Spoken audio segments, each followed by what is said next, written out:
शिवजयंती हा दिवस स्वराज्याच्या स्वप्नाला उजाळा देणारा पवित्र दिवस आहे. त्यांचा जन्म 19 फेब्रुवारी 1630 रोजी शिवनेरी किल्ल्यावर झाला.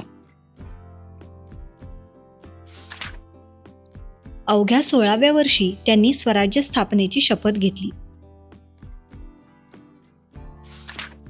त्यांनी सर्वप्रथम तोरणा किल्ला जिंकून स्वराज्याचा श्रीगणेशा केला. गनिमी काव्याच्या युद्धतंत्राने त्यांनी बलाढ्य शत्रूंना नमवले.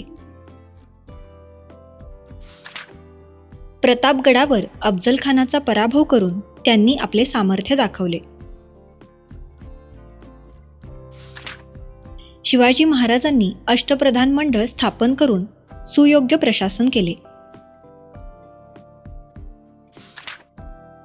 स्त्रियांचा सन्मान राखणे हा त्यांच्या राज्याचा कठोर नियम होता. 6 जून 1674 रोजी रायगडावर त्यांचा राज्याभिषेक झाला. 3 एप्रिल 1680 रोजी रायगडावर त्यांचे निधन झाले.